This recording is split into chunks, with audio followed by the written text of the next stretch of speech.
You're listening where the world comes to talk.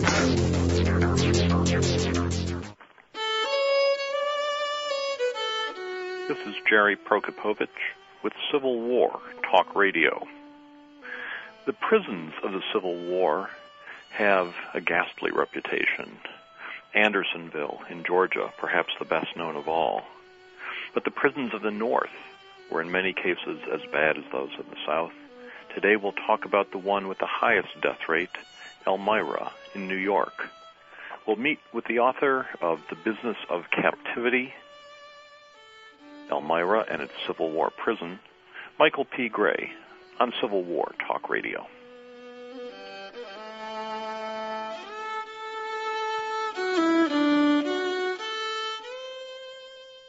Have you let your website go stale? Wish you didn't have to wait for your web developer to return your call when you want to update content? You don't have to. Now you can easily and instantly manage your own website content using affordable Avalar technology. Avalar is a website development and hosting company that provides turnkey internet solutions for companies like yours that need to stay focused on core business. Avalar gives you the power to control your website and make updates and additions in real time without having to learn HTML or other complicated programming tools. Websites powered by Avalar feature capabilities that attract more customers and enhance relationships with existing customers. Avalar offers a multitude of leading-edge solutions, including lead generation and referral tracking, shopping carts and payment processing, membership management, and search engine optimization, to name a few.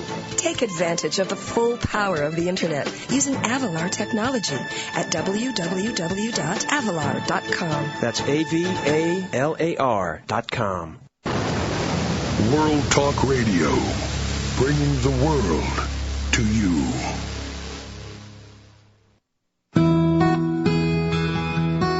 Welcome to Civil War Talk Radio. I'm Jerry Prokopovich, and coming to you this Friday afternoon in April 2007 from the campus of East Carolina University in Greenville, North Carolina, in my luxurious Brewster Building office.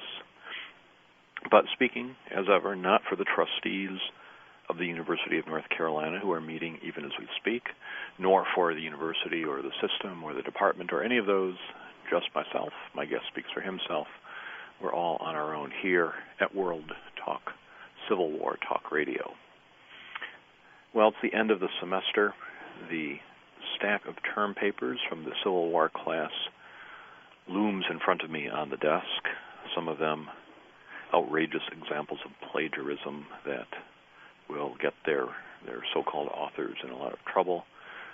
Easily detectable. It is amazing how students barely capable of putting two words together into an English sentence during classroom discussions imagine that when I read this fabulous prose with clever metaphors and titles of books I've never heard of being cited, that I'm supposed to think, oh yes, and this is what they do in their spare time. I'm sure there are some who fool me. I'm sure some plagiarists get away with it, but I've caught a couple by the back of the neck and am, metaphorically speaking, shaking them vigorously and preparing to try to get them to mend their ways. Not in this class; they failed this one, but maybe the next one they will have learned their lesson. But the end of semester brings all kinds of issues. On the good side, the Board of Trustees meets even as we speak to hopefully rubber stamp this year's tenure appointees, which would include me, and allow me after this to pretty much stop working altogether, put my feet on the desk, and tell the students plagiarism is welcome. I'm just going to grade the papers by throwing them down a flight of stairs, and the ones that land at the bottom get the C's, and the ones that stay at the top get the A's. Of course, they might not have actually done the tenure vote, so I didn't mean any of that. Never mind. In addition, annual reports are due. My book manuscript is due at the publisher. There's this, there's that. There's so many things. And I know our guest, Michael P. Gray, himself a professor, experiences much the same thing at the end of semester. It piles up. One of the things I was afraid of was that it would mean I would not have time to give his book the reading it deserved before we talked today. And I admit I may have done more of the sophomore skim than I would have preferred. But our subject today, Civil War prisons, is, to be frank, not one that attracts me.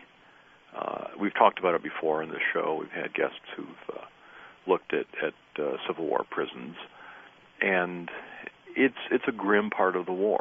It's a ghastly part of the war. It's horrifying to imagine the conditions the soldiers labored under, both North and South. And there are some weeks when I think, this week's book is one that I need to read, but it's not one I would have picked myself. But sometimes, and this is one of those times, then you actually open the book and say, hey, this is really something. There's more to the story than you think. It's not just about the suffering prisoners, though that's part of it, but it's about much more, how the prison fits into a much bigger story, a local, a regional story, and to some extent even a national story. And with that, I'd like to turn to this book that I turned to a little slowly, but now I'm glad I did. The name of the book is The Business of Captivity, Elmira and its Civil War Prison, and the author is Michael P. Gray. Dr. Gray, are you there? I am, Jerry. How are you doing? Good. And do you go by Mike or Mike? Mike is fine. Mike, well, I'm glad you could be on the show today. Glad to be here. How did you get interested in this subject of Civil War prisons? Working in my master's thesis at East Stroudsburg University, I was always interested in the battles, but also behind the lines, what happened behind the lines. And I know the Civil War has touched us in different areas. Locally, being in northeast Pennsylvania at the time, I heard about a train wreck that occurred with prisoners on board heading up to Elmira, New York. With that, my master's thesis, I did a case study of Andersonville Prison and Elmira, two of the worst prison camps in their respective sides. And as I continued on, as I went on for my PhD at Kent State, I had a very influential advisor, Frank Byrne, who worked on prison camps. He had really guided me, mentored me as far as investigating Elmira, because not a lot had been written on Elmira. The only book that came out was in 1912 by Clay Holmes, who was a local. The work was somewhat biased. And I, again, through the guiding of Frank Byrne, looked at the economic impact. He steered me that way, the economic impact of the prison camp on the local community. So, let's start with the $64 question. Which was worse, Elmira or Andersonville? That's hard to answer. Not to dance around it too much. The death rates, I mean, even the death rates are skewed. Typically, Andersonville is looked at as having a death rate of about 28%. And notice I'm using a limiting word about, and Elmira 24.4%. So if you go by that, Andersonville was indeed worse.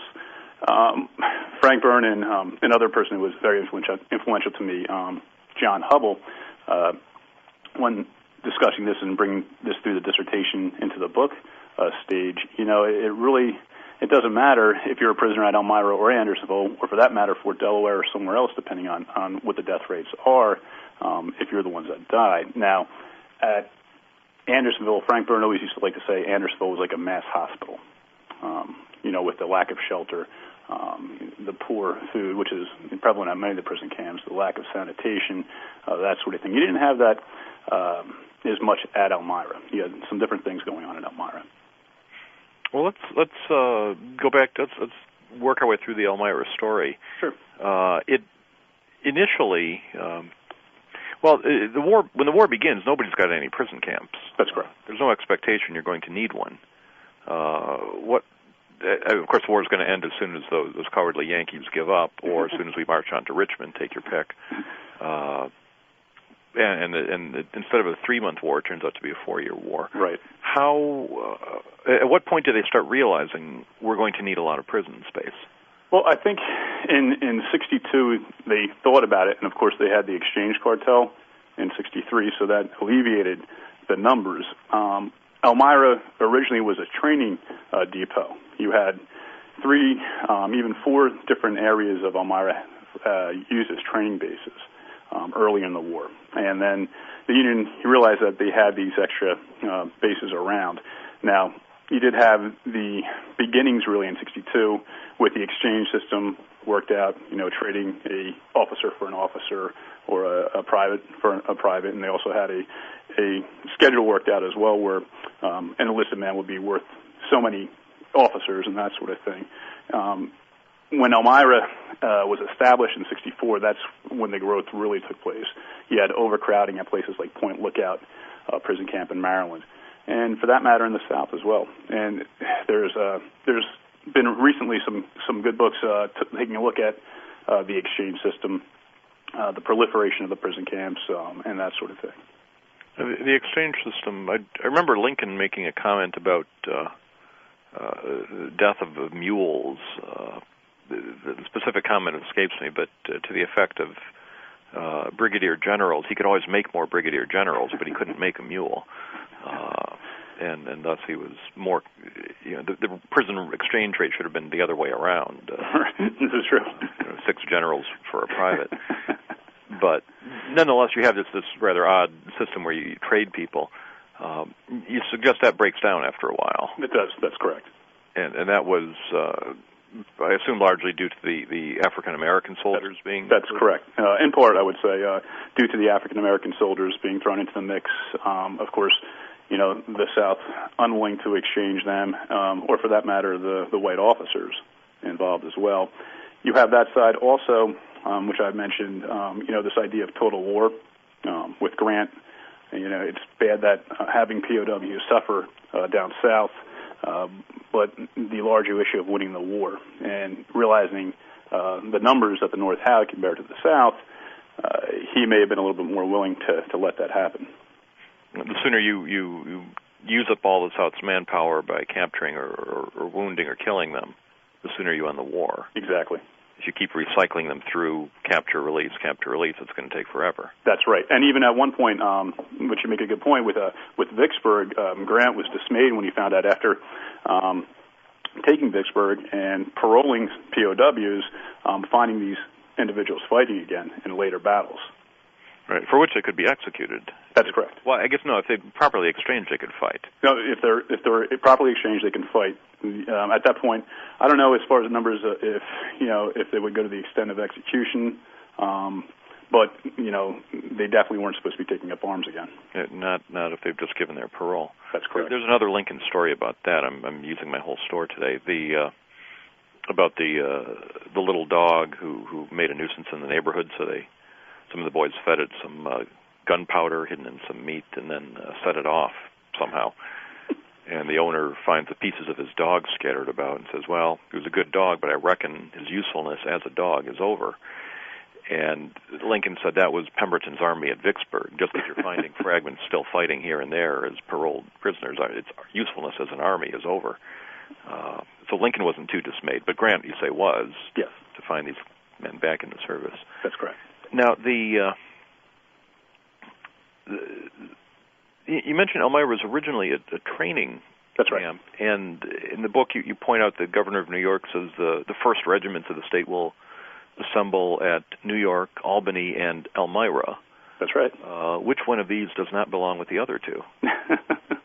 Why Elmira and the state capital and the state metropolis, and then why not Buffalo or Syracuse? That's a good question. They actually they thought about that, I believe, for a while.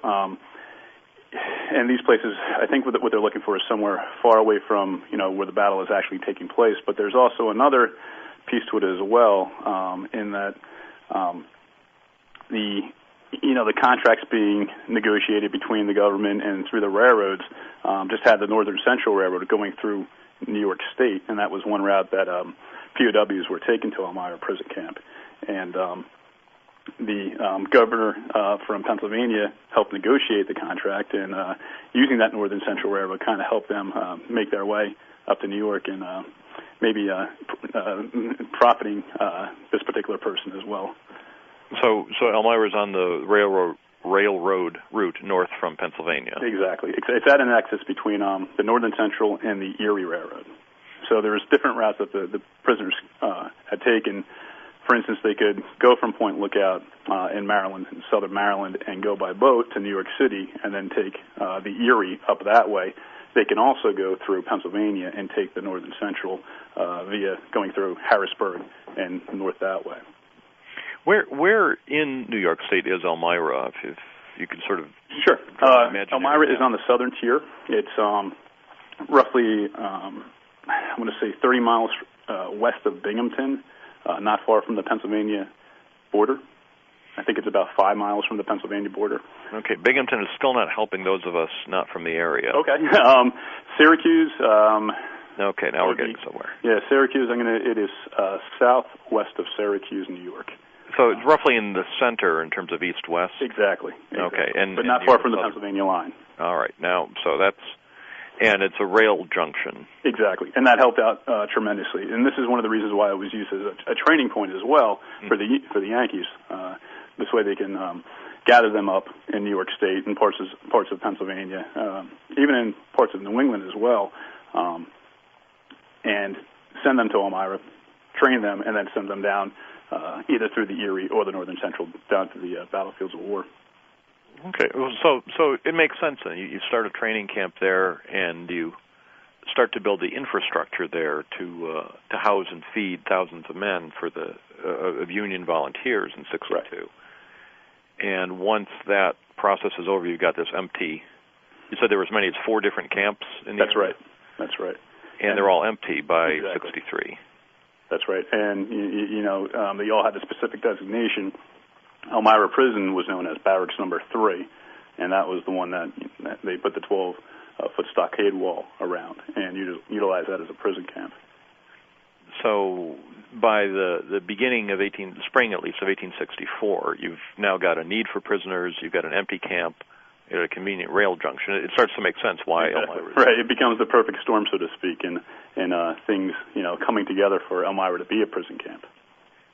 And on top of that, necessitated by the overcrowding at Point Lookout. Point Lookout was just a tremendously populated prison camp, and at some points the Union administration was worried about breakouts, escapes, that sort of thing, and they wanted to move POWs further behind the lines. And Point Lookout is in Maryland. That's correct. Not that far from the fighting. That's right. So you don't want that many thousands of rebels there. That makes correct sense too. Was Camp Douglas in Chicago in use by this time? Camp Douglas was in use by this time, yes. So that was another big one with a high mortality rate. And was Camp Chase a prison, or was that just used as a Union? That was used for both. It was used as a rendezvous point for troops, but also used as a prisoner of war camp. Okay, and also a parolee camp at one time. That's correct. The Union. That's one of the stories that certainly the students never quite believe when I tell them that the Union held its own men as prisoners of war after they'd given their paroles, but before they were exchanged.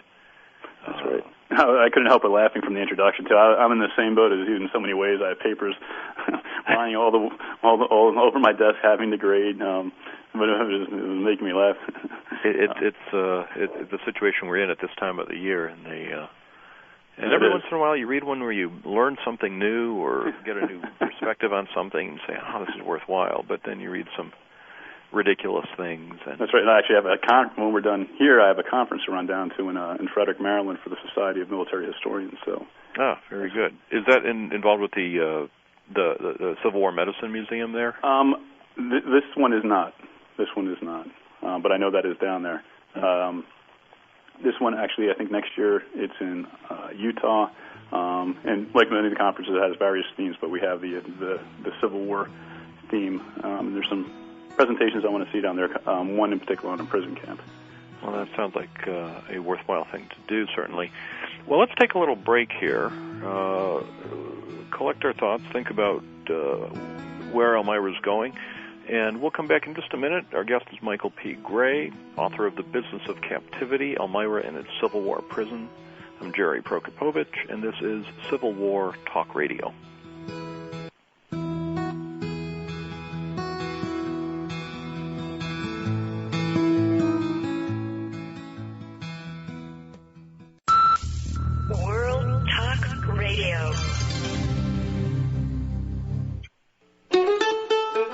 How much would you pay to get a good look at a Confederate prisoner of war?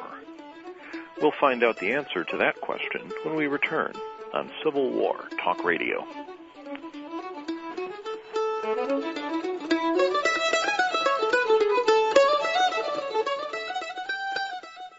You got a small business? Well, then you know how tough it can be. Marketing, finding new customers, and especially just staying focused on the day-to-day details of running your business. Well, even though my business was doing okay, it wasn't where I knew it could be. I was getting a bit discouraged. Then I heard about this little book called Growing Your Business by Mark LeBlanc. Wow, I still can't figure out how such a small book could make such a big difference in my business. It only took about an hour to read, and the things I learned, well, all I can say is I'll be using Mark's ideas for a long time to come. Why? Because they work. I learned how to really focus on what I need to do to attract more customers and how to be more successful by creating a plan for generating more business. I guess that's why Mark named his website smallbusinesssuccess.com. Clever, huh? Small Business Success. That's it. If you want to be more successful with your business, and who doesn't, you should check out Mark LeBlanc's website at smallbusinesssuccess.com. You'll find Mark's books and lots of other resources for growing your business. smallbusinesssuccess.com.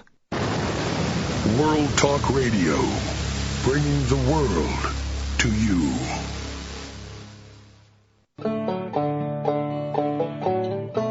Welcome back to Civil War Talk Radio. I'm Jerry Prokopovich, talking today with Mike Gray, the author of The Business of Captivity, Elmira and its Civil War Prison. We talked in our first segment about why Elmira was chosen as a location for a prison camp, or actually originally a Union recruitment camp and training depot that becomes a prison camp later in the war.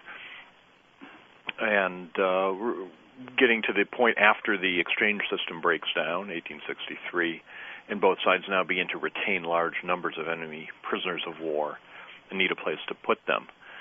Mike, you mentioned something about a train crash. That happened early in the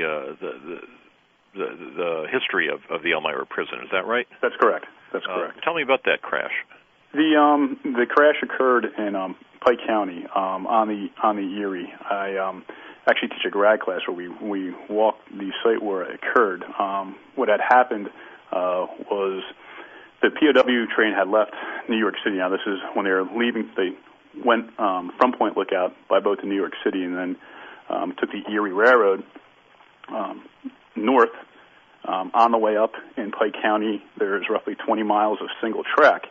So one train would have to pull over and let one go by, as the POW train, which was behind schedule, was allowed to go on these single rails on this mountainous area in the Pocono Mountains, right around a bad curve called King and Fuller's Cut.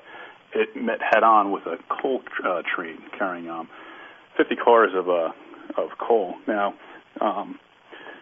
there's various reasons why this happened.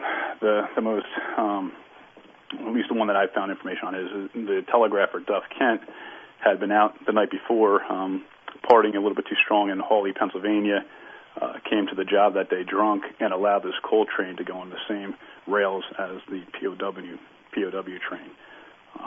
In its aftermath, the engineers tried reversing engines because it occurred at this really bad turn.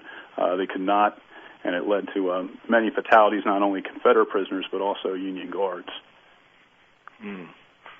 Well, there have been other railroad crashes. I think that the 24th Illinois was in a crash on its way to Washington early in the war, and one could almost do a book of deadly train accidents in the Civil War. Absolutely, and I wish I could find more about it. I'm almost certain that the number of Union casualties are higher than really what was documented, but it would be hard telling a loved one, a brother, a son, a husband, that their loved one died in this train wreck because of this person.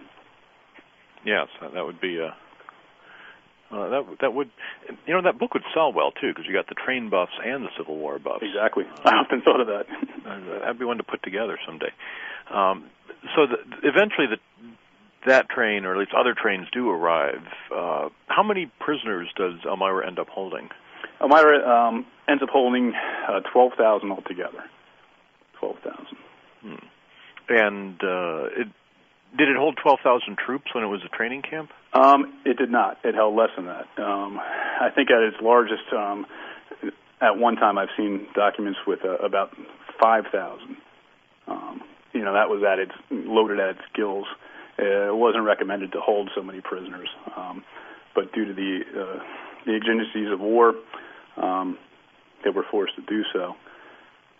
And the other component to this, I don't know, we're probably going to talk about it later, but as far as the town of Elmira, it was a town of roughly 15,000 citizens, and you have the 12,000 POWs along with 3,000 guards.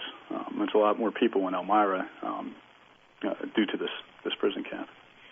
Well, that really is much of the thrust of your book. So let's talk about that. You got this community, this fairly isolated, not exactly a rural community, but a small town. Sure. With farming going on, Exactly. some mining, some other activities, lumber, and just kind of your mid-19th century, moderately prosperous New York village.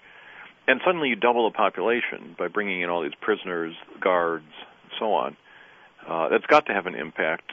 I mentioned in the introduction to this set the idea of taking a look at the prisoners, and you've got this fascinating photograph of the observation towers that the townspeople built.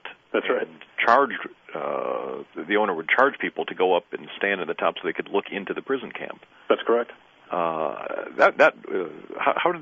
many were there, and how did they do that, and how did it all work? There were actually 2 observation towers. The first one was finished by a gentleman by the name of Mr. Nichols, and the POWs were uncertain. They knew something was being built on the northeast corner of the stockade. They were just uncertain what it was. They heard the banging of the hammers and that sort of thing. And Nichols, after acquiring this plot of ground outside the prison camp, and as the tower was growing, prisoners congregated to that side of the stockade, and they thought it was being used for military purposes, perhaps another viewing stand to take a look at, maybe to put some guns on top to watch them closely. But afterwards, as it was continuing to go up, a placard was hung, and Nichols' placard read, "Observation deck to which to view the prisoners. Admission 15 cents, refreshments served below." So... It was quite an interesting thing. The prisoners didn't react too well to this, people profiting off of their captivity. Shortly thereafter, a second observatory appeared. That one done another deck higher. They, of course, had binoculars. They served, on the bottom of this, they had little stands that served gingerbread cakes and some drinks, some hard drinks as well, to view the POWs. And they would congregate near this, and they would perform for the onlookers in derision for money being made at their expense. I mean, that just fascinates me. You have the culture clash on the one hand. These Southern soldiers, they're captured. These are warriors from battle, and they see this construction going on. They think, what military thing are the Yankees coming up with? And the last thing the Southerners would conceive of is they're going to make money. That's right. They're doing this, and it's to look at us. It's for 15 cents apiece, and then to build a second tower to compete.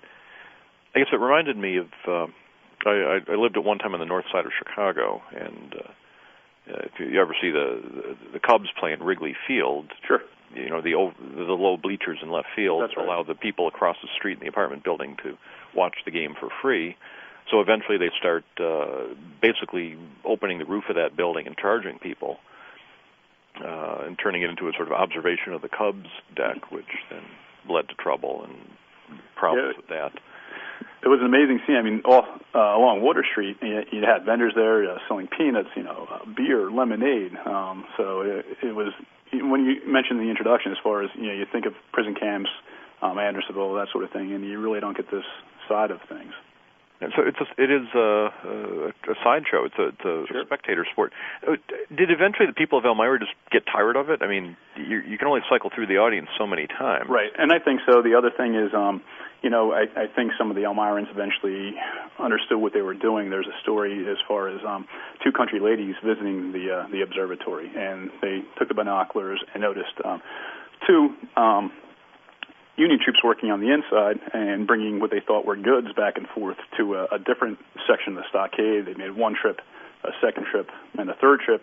And on that fourth trip, these ladies thinking that they were carrying food or clothing, a leg dropped out on the side. And what was happening was nurses were bringing dead bodies to the morgue. And it was mentioned that they made their visits very short afterwards. That and, with the colder weather, the one observatory remained. There was some indication that Union officer was profiting a little bit by that as well, so that's why the one remained. But really, with the colder weather, in this part of New York State, it gets extremely cold, and that more than anything did away with the observatory, the one that remained. Now, the paying 15 cents apiece to watch the prisoners, and I guess maybe codes of conduct were different then, but I can picture the prisoners in that situation today doing all kinds of derisive things. Sure. Do we have any record of what the prisoners did to... We do. In fact, we have a lot of the newspapers, the reporters went up into the observatories, and they commented how the Confederates would congregate out there, and they would perform ground tumbling and that sort of thing. And it was just a different type of situation. And the prisoners, it was almost you had a war going back and forth in letters with prisoner commenting how waves upon waves of citizens would come up to see us, in our bad situation. And what they would do, like I said, they would ground tumble, perform tricks kind of like they were in a circus. And hopefully, them being in derision, them doing that would try to send the onlookers on their way. Interesting. Well, that's certainly the most direct and obvious way to make money from the prison is to just pay people to look at it. But I gather the town of Elmira made a great deal more money from the prison in other ways. That's right. What kind of things, what activity took place? Let me finish this with the observatory, only because it came back. Only because it came to my head. One of the prisoners probably, he made one of the best comments. His name was Anthony Kiley. He eventually becomes mayor of Richmond. And he made the comment with this whole observatory fiasco that he was surprised that Barnum had not taken the prisoners off the hands of Old Abe, divided them in companies and carried them in caravans through the country, turning an honest penny of the show. Patriotism is spelled with a Y at the end of the first syllable up here. So these are some more comments, just ending to that one facet of the money-making being done at Elmira. The other money-making, when you think about, my argument in the book is, you have a community of roughly 15,000. You bring 12,000 POWs up. You have 3,000 guards. Well, how are you going to take care of these individuals? And, not all prison camps were bad. They did take care of them. You had to provide lighting, so you had to provide kerosene. So the kerosene companies made out whitewashing buildings, fences, that sort of thing. Lumber companies, the forests in around Elmira were denuded from their lumber because of the lumber contracts for the building of the barracks. You have all ancillary things. The guards, 4 hours on and 4 hours off. The guards like to have fun when they were off duty, and they would go to the saloons and some other places and have a good time for themselves, and locals profited from that. So, politically speaking, it must have been a popular thing to have a prison there. I don't know if they thought that at first. It ended up turning that way in some ways. It was something new, and I think we get the feeling with the observation towers. It was something new for locals to see, to go to visit. But just from the industries within Elmira, the different businesses, they profited extremely well. Now, one way to profit, as you point out, besides feeding and caring for the prisoners, was disposing of the ones who died. Correct. What was that story? I think no one exemplifies this better than an individual by the name of John W. Jones. And when I do my talks about Elmira, I always mention Jones, and that he was a slave down in Virginia. He escaped the LZ plantation in the 1840s, made his way up to Elmira, which was considered more of a liberal town, got an education for himself, settled down there, ended up getting a job at the local church, and he became a sexton there. And among his various duties as sexton at this church was to bury those within the congregation that had died, Lo and behold, in '64, when the prison camp is established there, the military approaches Jones, the quartermaster, in fact, and he asks Jones if he would bury one of the prisoners who had recently died. And Jones accepted this. What I found out was the burial process, those that buried the dead were paid about $60 a month. And I think Jones got a little bit lucky. He was a bright man to begin with, but he didn't realize how many would die at Elmira, but he decided not to negotiate on the $60 a month fee, but rather to do it per burial. And it was $2 was set, the number was set at $2.50 per burial. With roughly 3,000 dying up there, he made more than $7,000. He becomes one of the wealthiest African Americans in his part of the state because of Elmira Prison Camp. Yeah, he made the right bargain there. He did, absolutely. Wow. So people are profiting from the existence of the camp. They've got the guards to take care of. They've got the prisoners to feed. Feeding the prisoners was a huge process. I mean, just the sheer scale of feeding 12,000 people. How did that work? Absolutely. What would happen was the government would take out advertisements in the newspaper, like the Daily Advertiser, and they would call for various either pork companies or beef companies, and they would negotiate various prices, and the lowest bid that came in, they would write the contract out for that particular business. Contractors were allowed into the stockade. They were given passes, and they were responsible for a certain amount of whether it was pork or beef, vegetables, that sort of thing. But you did have this component of Elmira Prison letting civilians in, letting these contractors into the prison camp. And they got in so they could do the cooking inside the prison camp? Well, they would bring the food in, and then they would be allowed in with their wagons. And this complicated matter for the guards as far as escapes go as well. But after the food was brought in, it would be unloaded and then brought to the cookhouse, and then it would be cooked there. So the Union authorities were in charge of cooking the meals. What kind of food did the prisoners get? They got, it varied from time to time. They would get beef, they would get pork, they would get some vegetables. They would have down towards the latter months of the war, or actually of 64 into 65, the Secretary of War Stanton basically made some provisions not allowing certain vegetables to some of the prisoners because of what was going on down south at places like Andersonville. So typically what I say with Elmira, they were given some rations, not a lot, beef, pork. Within that ration, it may be soap, that sort of thing, and there was much more of it, of course, in the early existence of the prison camp. As we move into 65, it becomes less and less, especially when the prison population began to explode. So they were served less food partly because a conscious policy decision to strike back in retaliation for Confederate Union prisoners. That's right. Not a pretty sight, certainly. No. You mentioned something about the diet being supplemented by was it Eastman or Colt? One of the Henry Colt, was the commandant? It could have been the count or the chief surgeon, Sanger. My memory's fading already. Who helped buy additional vegetables for the... That's right. Well, and we have a sutler in there. So the other thing that I did leave out, and we have really a marketplace that's established within the stockade walls. A sutler's allowed to sell goods inside the prison camp, so prisoners could supplement their diet. So they're given a certain ration, something that they want a little bit more. Perhaps, it could be anything from food to clothing.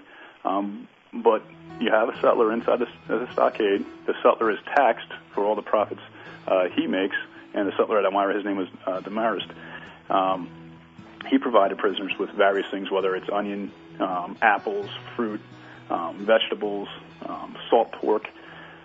Chewing tobacco was extremely popular. That became the currency within the prison camp. But here we have a market that develops inside a prison for POWs to supplement their rations that they're getting from the Army.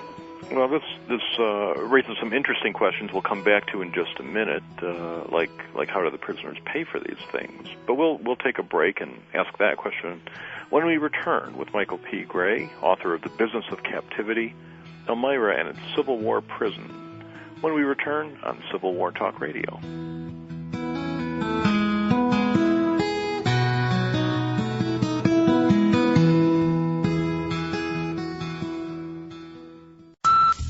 World Talk Radio.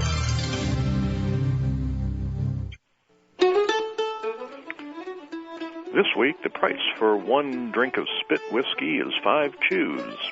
Is that a good deal? In Elmira Prison, it might be. We'll find out more about that institution when we return on Civil War Talk Radio.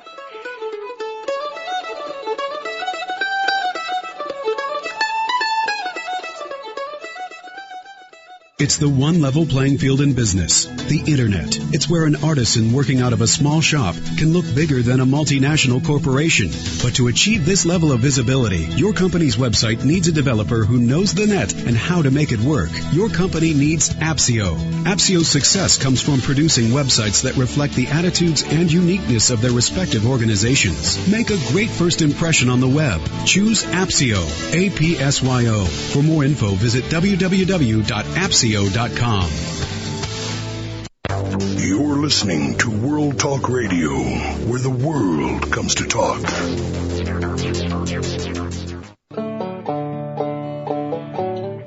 Welcome back to Civil War Talk Radio. I'm Jerry Prokopovich, talking today with my guest, Mike Gray, who has written a book on the Elmira Civil War prison camp. It's called The Business of Captivity, Elmira and its Civil War prison.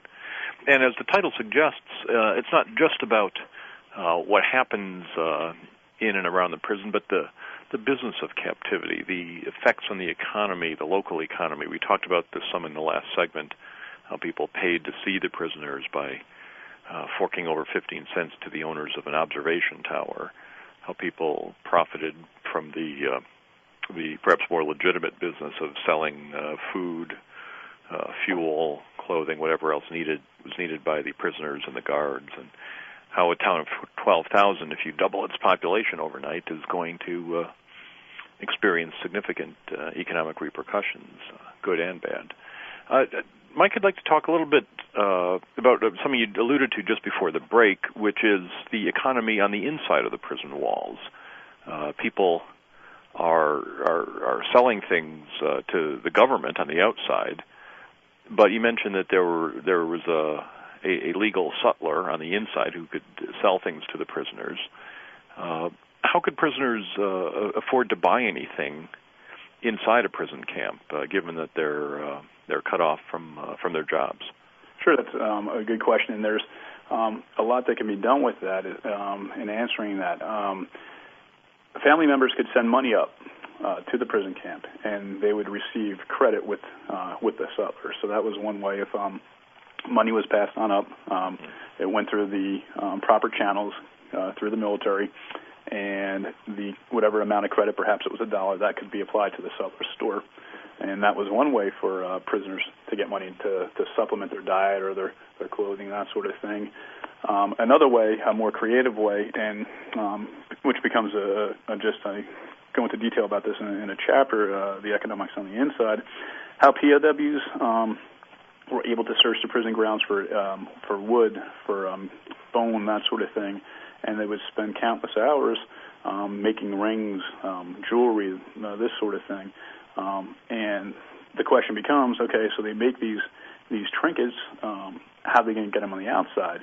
And what I found was, they established partnerships with the guards, and perhaps a POW can work week upon week upon week, making a couple rings, find a guard is willing to sell this ring on the outside, and we know how Elmirans and local citizens already view the Confederates as curious, that sort of thing. Imagine having a keepsake from one of them of their making. So say if they got $1 for this ring, 50 cents would go to the guard, 50 cents would go to the POW. That 50 cents would be applied to the sutler. So there's a black market established by creating ththings and selling them outside. Exactly. And it was permitted. The Commandant, Colt, you mentioned Eastman, many of the Elmira prison officers, they have rings, they send them to their wives, to family members, brooches, anything you can imagine. And it becomes, and it's not just at Elmira, it's at other places as well. What I found out through the prisons, you have these markets that are established not only there but at other places. You mentioned the spit whiskey thing. Imagine this, and this is at Point Lookout. You can get duty if you're a POW. You can do big trenches on the outside. You're watched very closely by Union guards, but you'd be paid in shots of whiskey. And at Point Lookout, after digging these trenches outside the stockade, they're given a shot of whiskey. Now, what some of the POWs did was, after taking this shot of whiskey, they would hold it in their mouths. And they found out, rather than swallowing it, if they held it in their mouth and ran under the stockade, they spit it out into cups, and they could sell that within the prison camp community at Point Lookout for more money. So it became desperate times lead to absolutely. But it's this ingenuity, desperate times, but being able to create these things, and that's why with the prisons, there's all these. I tell students this all the time, especially graduate level. There's so many facets of prison life. I get into my book in a social order. I'm going to expand upon that and other scholarship. But I found that if you're an educated inmate, you have an advantage because they send out postings for jobs to work within the prison camp for officers, because you're going to be essentially a scribe, a secretary, and you're going to write out orders and that sort of thing. You're given different housing, improved housing, improved diet. They want to take care of you because essentially you become an employee, but that doesn't work for the prisoner who's not educated. So they may have to resort to the ring making or the jewelry making. So you develop a social pecking order within the prison, where you say that the more educated ones can get jobs as clerks, and then so this order doesn't really correspond to military rank necessarily. No, not so much in Elmira, because Elmira is an enlisted men's prison camp.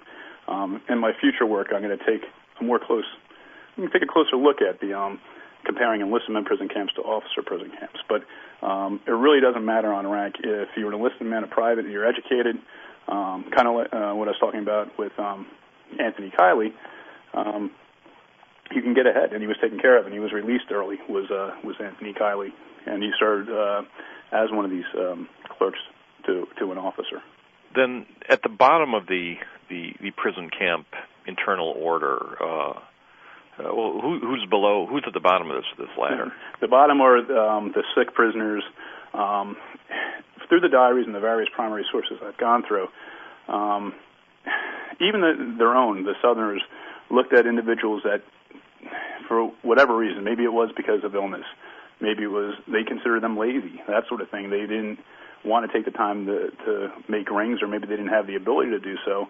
There was other things you could do, but some, stole from fellow prisoners, that sort of thing. They were generally the thieves within the prison camp. They're on the bottom, those that were very sick, and it becomes cyclical in that if you're not feeling well, whether it's from dysentery, scurvy, this sort of thing, how are you going to, have enough health, have enough patience to go through this when you think you may not live to see the next day? So some people, there's sort of a sink or swim mentality here. That's right. And it was the sink or swim. And the fellow prisoners, at points felt bad for those on the lowest ebb of that social order, but at other points saying, take the time to do this. There's also a component with prisoners stealing from fellow prisoners, and they were looked down upon, obviously, but also put on the bottom of the social order as well. And when you talk about stealing and about the internal economic order and black market, you mentioned that tobacco is the currency. That's correct. They trade in tobacco. Everything is measured by how many chews of tobacco. That's right. So presumably the prisoner who doesn't have a tobacco habit is in good shape. They don't have to consume their own. And there's actually a couple of reasons for that. Down south, tobacco can be easily had. They would request for relatives to send up chewing tobacco. And the prisoners at least from what I found at Elmira, preferred chewing tobacco. It could be easily divided into quids. It wouldn't go bad for the most part. And it could be, a bowl of soup worth a couple of chews of tobacco. It could be an apple worth 3 chews of tobacco, 3 quids. So it was something that could be easily divided and not go bad. And, of course, they couldn't have money within the prison camp. This is why they substituted that for tobacco, and they were always looking to trade that for credit with the sutler as well. Now, besides trading and making jewelry and so on, the other activity that always catches people's interest among prisoners is escaping. Right. Were there any escapes from Elmira? Absolutely. And there were various ingenious ways of escaping. I think the one that I like telling is the one prisoner of war who made his way to the dead house. He was able to acquire some flour, and he put the flour all on his face. He had a buddy working in the dead house lightly tap on the coffin lid, so he hammered it down, but not too much. Lo and behold, he is put in this type of coffin, stacked on into the dead wagon, brought out of the prison camp. On his way out, roughly far enough from the stockade, Woodlawn Cemetery is roughly a mile from the stockade yard. He opens up the lid of the coffin, goes to the driver, and in a dramatic way points at him and says, "Come to judgment." And the driver allegedly saw him thinking that he was a ghost and darted off to the woods. The escapee darted off into the other direction of the woods. But you have also prisoners trying to pass them off as civilian contractors. Tunneling, building the tunnels was a big way of escape for Elmira prisoners. Did that ever work? Did they ever dig a successful tunnel under the wall? Yes. Yep. Barry Benson's known for this, and some other ones. More than 300 escaped Elmira prison. So they had large numbers escape in various ways. Trying to document some of the escapes are easier than other ones. But I think tunneling was was the one that was done the most. Passing off a civilian was hard to do, and the escapee from the dead house, that was extremely unique. And that was very clever. Now, the war comes to an end. There's no further need for a prison camp. What happens to Elmira after the war? Right. After the war, Elmira is used to rendezvous Union soldiers and to get them together to basically file them out, and that is it. That is it. So by late 1865, the camp itself is being taken down. Is there anything there today to see? No. What we have in Elmira, the Chemung Historical Society does an excellent job. They have an exhibit on the prison now. That society is right downtown in Elmira. Further along up the Chemung River, this is where the prison camp was located. They did a memorial there, which they did. And it's a nice memorial, but it's not like when you go to Andersonville where you have the reconstructed stockade. It's just the monument that is there, and they actually sectioned out where the stockade corners would be existed. They put little markers, 4 markers, to show you, to get an idea of how large the prison camp was. Is it public land or parkland, or is it? It's public land. So it's not built over. Right. I should be careful because really there are a line of houses that is in one section of the stockade, but where Foster's Pond is, that is public land. There's a walking trail right by it. But if you didn't see the monument, the monument's nice. It has the American flag, the New York State flag, and the Confederate flag there with a description, a large kind of a narrative of the prison camp. Jones is mentioned there and the amount of prisoners held there. But that is it. To really see the trinkets, to get an idea, get a grasp for the prisoner life, the Chemung Historical Society has exhibits on that. So if listeners, if you're traveling in that direction, stop by and see where these people were held and what they've left behind. And building monuments to prisons like this can be fraught with all kinds of meaning. You point out there are flags of both the Union and Confederacy on the monument. it sounds like a reconciliationist That's right. theme to it. It was not always that way. You point out in the 1870s, Elmira was still very much a point of contention between the North and South. That's right. To the point where, because Elmira is known with such a high death rate, and as you're into Reconstruction at this point, you have people up north screaming about Andersonville, and you have people down south screaming about Elmira. And even it goes further than that as you get into the turn of the century, as far as, and I was told this at going up to Elmira doing research at the Chemung Historical Society, as far as, it was given a black eye. They've had Southerners come up saying, you're the people that killed my great-grandfather, that sort of thing. So, it's something that Elmira had to live with for a while, and maybe even to this day.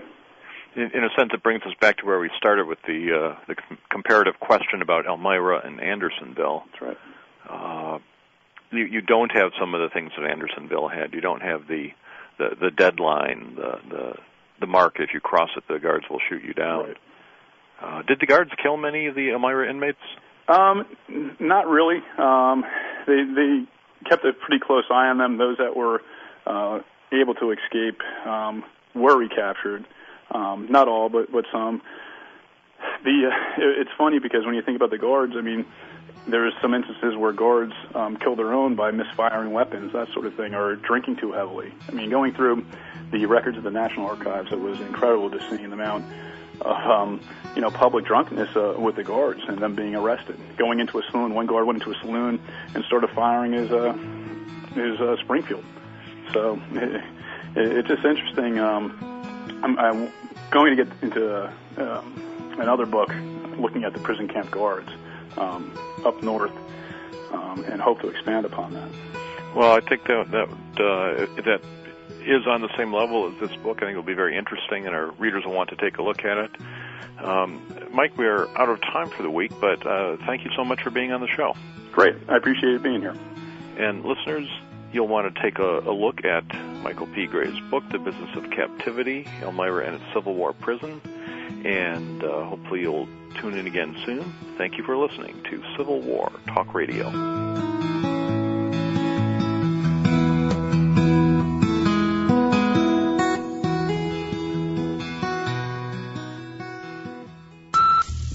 World Talk Radio.